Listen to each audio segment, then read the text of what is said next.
थे पहला, आज मंत्रिपरिषद ने सॉवरेन गोल्ड बॉन्ड स्कीम को अप्रूव किया है। इस स्कीम के तहत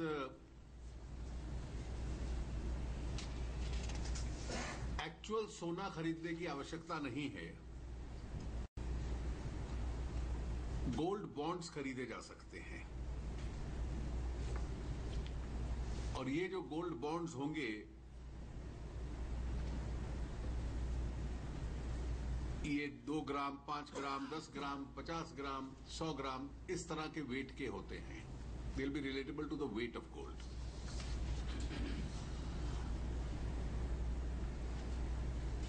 ये भारत सरकार की बिहाफ पे reserve bank of India issue करेगा।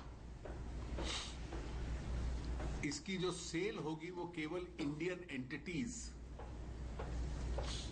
तक होगी। एक व्यक्ति एक वर्ष में 500 ग्राम से अधिक नहीं ले सकता। इस बॉन्ड के ऊपर ब्याज भी होगा। There will be an interest on this bond which will be decided by the government from time to time, keeping the market rate in view.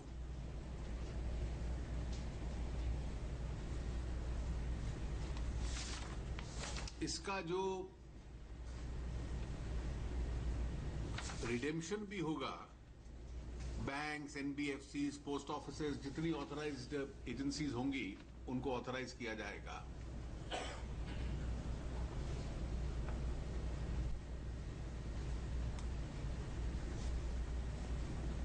इसका पीरियड भी 5 to 7 years मिनिमम होगा। वो बॉन्ड के हिसाब से तय होगा ताकि जितने भी कंज्यूमर्स हैं जो खरीदते हैं उनको इसकी वॉलेटिलिटी से बचाया जा सके जो गोल्ड प्राइसेस में रहती है। दूसरा निर्णय भी जो बजट में अनाउंस हुआ था, गोल्ड मोनेटाइजेशन स्कीम का। Gold monetization scheme was also approved by the cabinet today.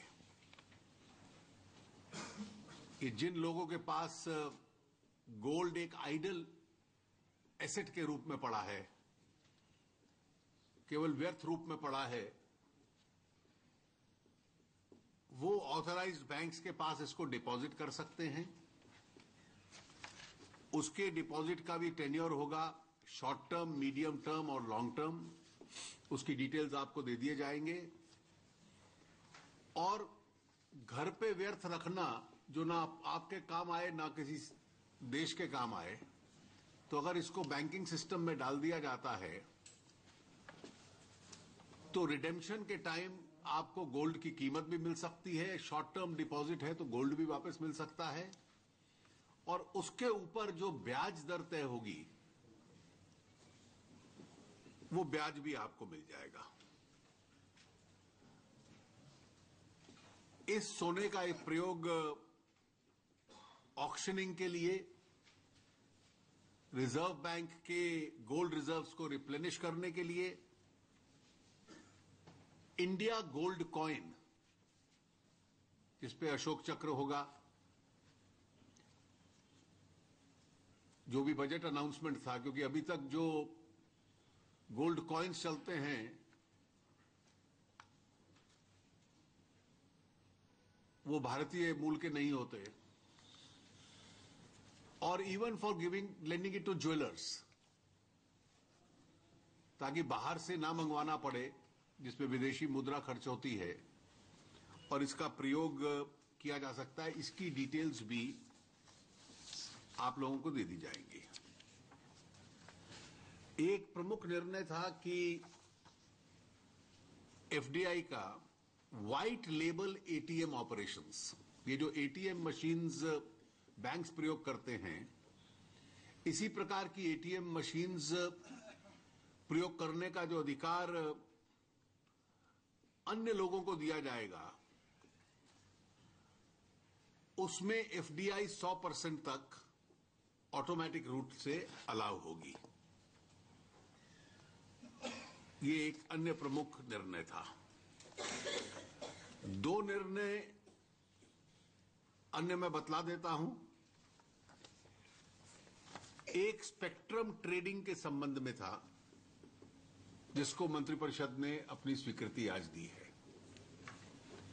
Telecom minister Ravishankar जी यहां हैं, वो उस पर अभी डिटेल में टिप्पणी करेंगे। और इसके साथ साथ मंत्रिपरिषद ने विंड एनर्जी, जो ऑफशोर विंड एनर्जी है, उसके संबंध में भी अपनी पॉलिसी आज अप्रूव की है। पावर मिनिस्टर पीयूष गोयल जी यहां हैं, वो भी इसको एक्सप्लेन कर देंगे। और इन दोनों के पश्चात एक और प्रमुख जानकारी है जो मैं आपको दे दूंगा। रविशंकर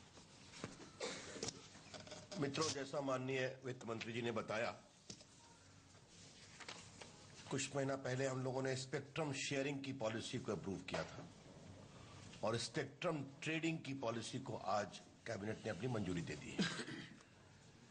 टेलीकॉम सेक्टर की बहुत मांग रही थी इफेक्टिव डिलीवरी के लिए, ऑप्टिमम यूटिलाइजेशन के लिए। स्पेक्ट्रम ट्रेडिंग में जो दो तीन बातें जानने लायक है कि स्पेक्ट्रम ओनरशिप भारत सरकार की होती है। हम ऑपरेटर्स को ऑक्शन में उसको राइट ऑफ यूज देते हैं। That right of use today he can trade with someone else fully between two service providers. दूसरी बात है कि इसके लिए कोई भारत सरकार से परमिशन लेने की जरूरत नहीं है। They have just to intimate 45 days in advance कि हम लोग 2 लोग ट्रेड करने जा रहे हैं, और इसके साथ उनको एक अंडरटेकिंग देनी है सेलर एंड बायर को कि we are complying with all the rules and regulations and eligibility. जो नरेंद्र मोदी जी की सरकार ने और माननीय वित्त मंत्री जी ने जो सेल्फ सर्टिफिकेशन को प्रमोट किया है, तो उसकी दिशा में है। हां, अगर सैंपल चेक में पाया गया कि their undertaking is wrong, then action will be taken including cancellation of the trading agreement. आपको मालूम है कि स्पेक्ट्रम 2 प्रकार का होता है। एक administrative spectrum which was bundle with licence, और सुप्रीम कोर्ट के फैसले के बाद अब वो ऑक्शन से होता है। पिछले साल लास्ट ऑक्शन में one of the highest amount was received because there was a fairness in the auction. अब ये फैसला हुआ है कि अगर आप एडमिनिस्ट्रेटिव ऑक्शन को भी ट्रेड करना चाहते हैं तो मार्केट प्राइस देकर उसको लिबरलाइज करना पड़ेगा, then you can do it. If it is an auction faced spectrum, you can straight away go for trading. जो खरीदेगा उसको 1% ट्रेडिंग फी देनी पड़ेगी, which shall be calculated either upon the market value or upon the previous price, whichever is higher. मित्रों, trading और sharing के आने के बाद जो सबसे बड़ा फायदा होने वाला है कि जो कॉन्टिगुअस स्पेक्ट्रम को लेकर दिक्कत होती थी, तो उसको सुविधा मिलेगी ताकि सर्विस अच्छी होगी। और दूसरा, ऐसे बहुत सारे प्लेयर्स जिन्होंने स्पेक्ट्रम लिया था लेकिन कंज्यूमर बेस नहीं बढ़ा सके, तो their spectrum has become a dead asset, तो उसका उपयोग कर सके। तो ये बहुत ही रेवोल्यूशनरी स्टेप है। तो मैंने कहा ये आपको बता दूं, बाकी डिटेल्स प्रेस नोट में है।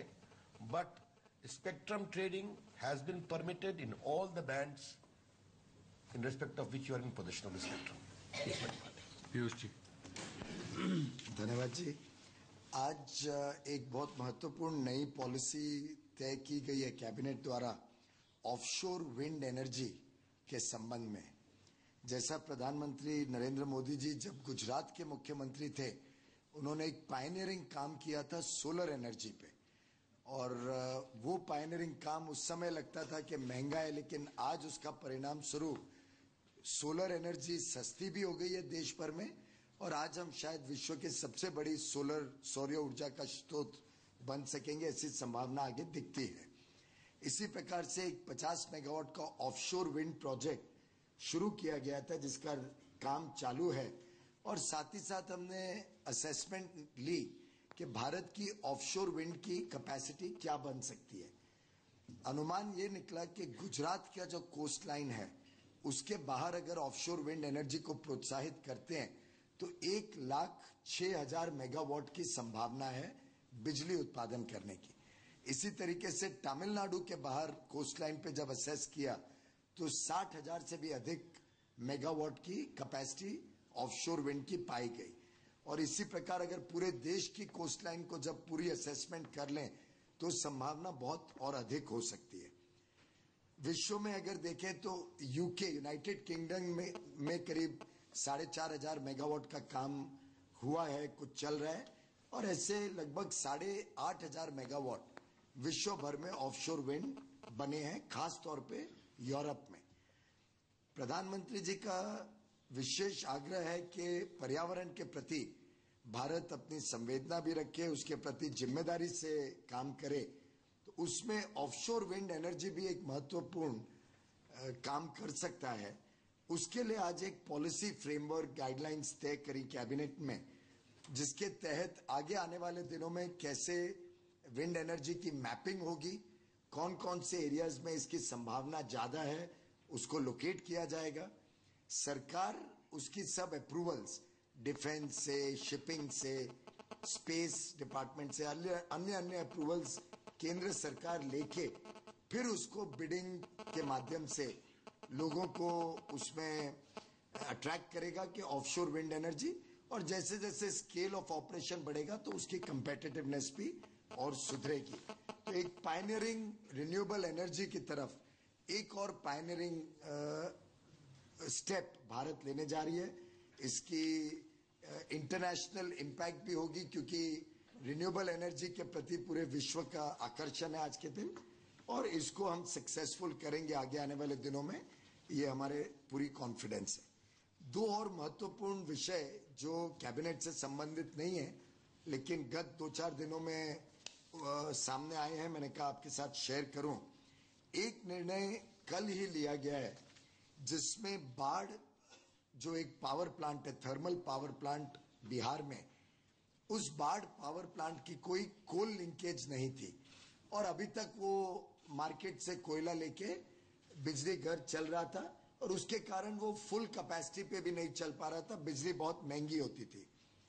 अब उसको कोल लिंकेज द्वारा उसको ज्वाइन किया गया है, जिससे वेरिएबल कॉस्ट, मात्र वेरिएबल कॉस्ट में जो आज 4 रुपए 15 पैसे प्रति यूनिट है वो घट के 2 रुपए प्रति यूनिट हो जाएगी। तो आधे से भी कम उसकी वेरिएबल कॉस्ट हो जाएगी, जिसका सालाना बाढ़ प्रोजेक्ट पे, जिसमें 1320 मेगावाट की क्षमता है, 660 ऑलरेडी ऑपरेशनल है, 660 अगले महीने ऑपरेशनल हो जाएगी।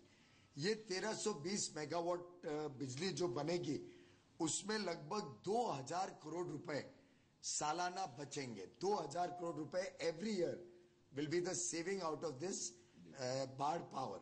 और बिहार में अधिक उसकी एलोकेशन है क्योंकि बिहार में बिजली की क्षमता खुद की कम है, तो एनटीपीसी के इस प्लांट से 1010 मेगावाट आउट ऑफ 1320 सिर्फ बिहार को मिलेगा। ये एलोकेशन की गई है, जिससे बिहार की जनता को जो बिजली के दर हैं वो सालाना 1500 करोड़ रुपए की बचत मिलेगी उनके बिजली के दरों में। और दूसरा एक निर्णय, एक बिहार पैकेज के तहत बिजली के क्षेत्र में भी कई योजनाओं पे प्लान किया गया था। दीनदयाल उपाध्याय ग्राम ज्योति योजना और आईपीडीएस, इन दोनों योजनाओं के तहत प्रधानमंत्री जी के बिहार पैकेज में 6,106 करोड़ रुपए 6,106 करोड़ रुपीस का अंदाजन इन्वेस्टमेंट प्लान था। उसके निस्बत जब फाइनल अप्रूवल्स किए गए तो वो 7,956 करोड़ 7,956 करोड़ अप्रूव किए गए। तो लगभग 1850 करोड़ रुपए एडिशनल बिहार में, खासतौर पे छोटे शहरों में, पटना में, इन सब इलाकों में सुधार हो, विद्युतीकरण और दुरुस्त हो, अंडरग्राउंड केबलिंग हो, पटना में स्मार्ट मीटरिंग लगे, लोगों के घर तक बिजली पहुंचे, और जो 5 करोड़ लोग बिजली से वंचित हैं इतने वर्षों बाद भी, उनको बिजली पहुंचाने का जो प्रण लिया है, जो प्रतिज्ञा ली है, उसको पूरा करने के लिए 1850 करोड़ रुपए अधिक बिहार को अप्रूव किया गया है। धन्यवाद। मित्रों, दो निर्णय और हैं। एक ये CCEA का है, cabinet committee on economic affairs का। उधमपुर से लेकर रामबन तक और रामबन से बनिहाल तक जो सेगमेंट्स हैं जम्मू श्रीनगर हाईवे के,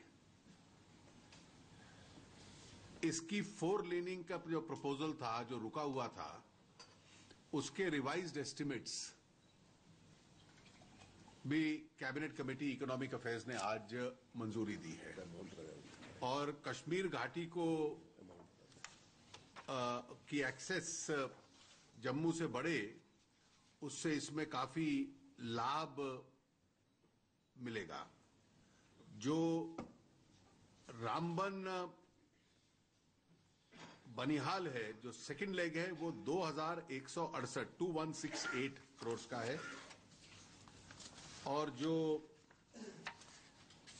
उधमपुर से रामबन है वो 2136 करोड़। ये दोनों प्रपोजल दिए गए। आज एक और महत्वपूर्ण विषय है। जब से संसद का सत्र समाप्त हुआ,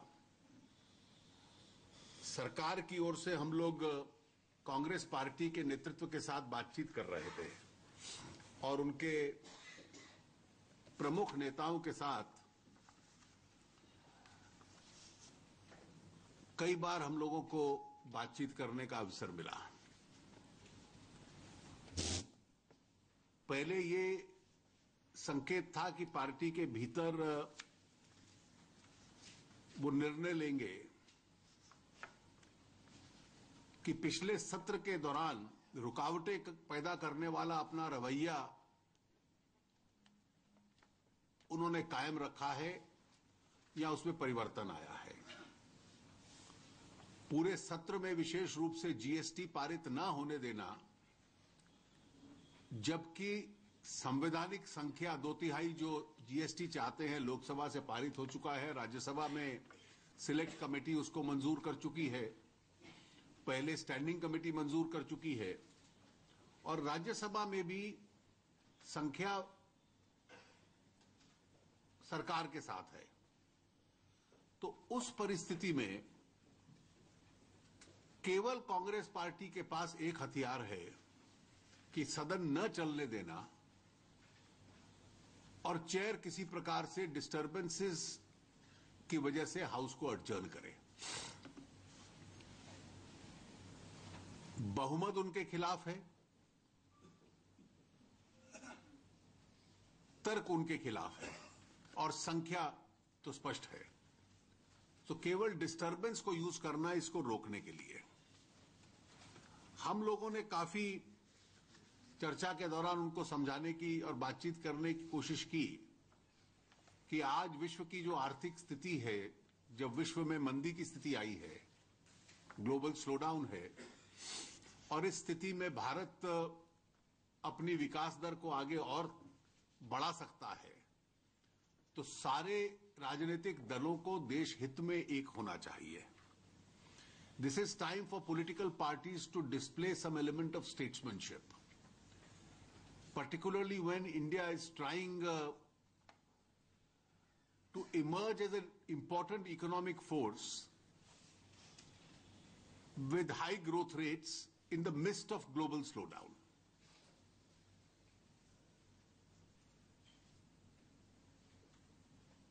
Congress Party's anger seems to be both with the government and with the people of India.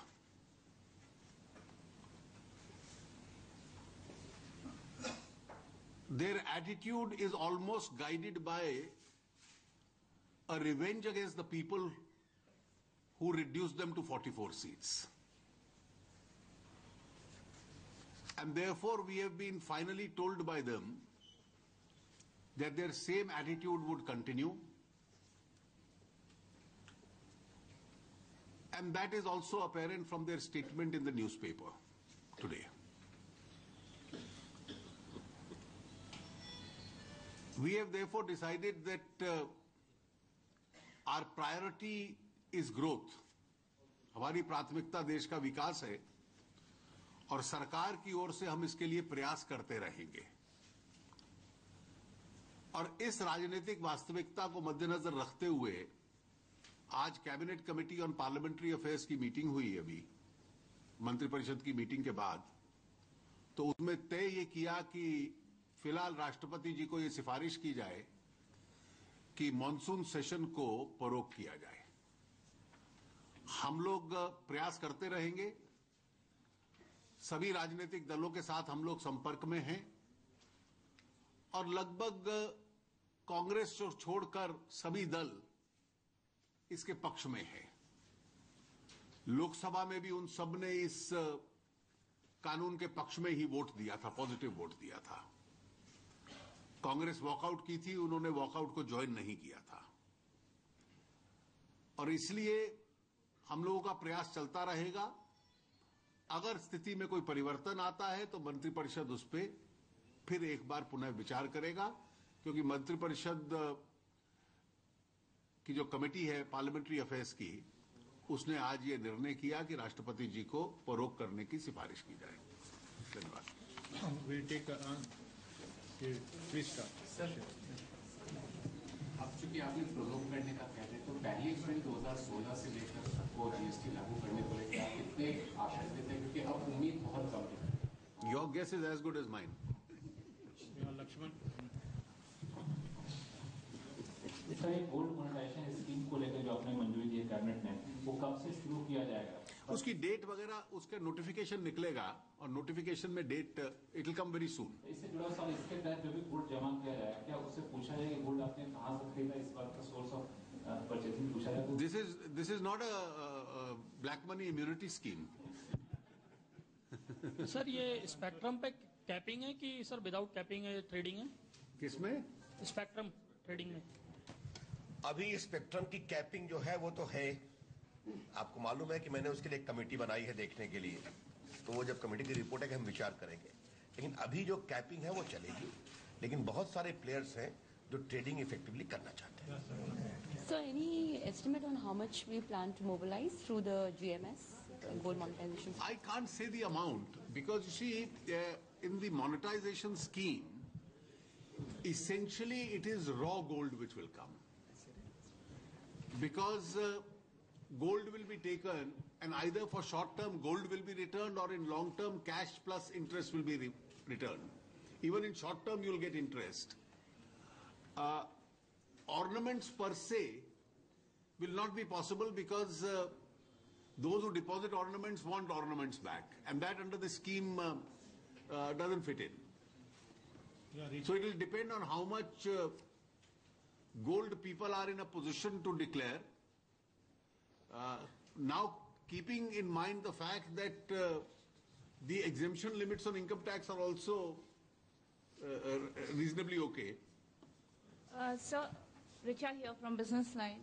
You just said that the guess is as good as your guess is as good as ours on GST, but your ministry is all prepared, is what we are given to understand. So, in the session, if all goes well, how soon will be soon? You see, there are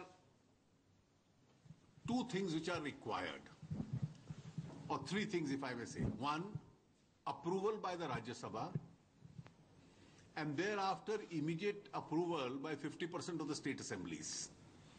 Once Rajya Sabha approve it, the second will happen automatically in a course of a few days. Thereafter, there will be three supporting legislations required, two by the central government and one by the state assemblies. Our draft legislations are almost ready. We'll require a meeting of the empowered committee to clear them, and they can be passed. You then need the IT backbone for which will make this effective, and those handling the IT structure inform us that they are in a position to put it in place by 1st April 2016 comfortably. So I think the other decisions are in due course, which will not take too much time. We are keeping ourselves in readiness. The only veto is the right to disturb the Rajya Sabha so that the chairman can adjourn it. Sir, Congress का ये कहना है कि पहले land acquisition जो उन्होंने पहले सरकार को पीछे किया और जीएसटी पे उन्होंने कुछ मांगे रखी हैं, जब तक सरकार नहीं मानती उसे नहीं। देखिए, कुछ मांगे उनकी ऐसी हैं जो उनके अपने भी बिल में नहीं थी. Wisdom has dawned on the Congress party after they lost power. 2011 में उनके वित्त मंत्री जीएसटी का प्रावधान लाए थे. स्टैंडिंग कमेटी रिकमेंडेशन के बाद दूसरे वित्त मंत्री थे उनकी पार्टी के, उन्होंने 2013 में उसको स्वीकृति दी थी. उन दोनों ने यह नहीं कहा था कि 18% की लिमिट संविधान के अंदर लिखी जाए. संविधान में कोई प्रावधान नहीं है जिसमें कभी टैक्सेशन लिमिट्स कॉन्स्टिट्यूशन में लिखी जाती हैं.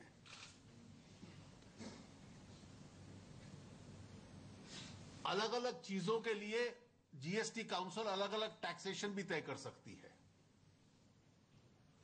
मैं उदाहरण देता हूं. Should soap and tobacco B taxed at the same rate? कल को अगर मान लीजिए राज्य मान जाए और अल्कोहल आ जाए, should a medicine and alcohol B taxed at the same rate? This wisdom has dawned on the Congress party only after it lost power.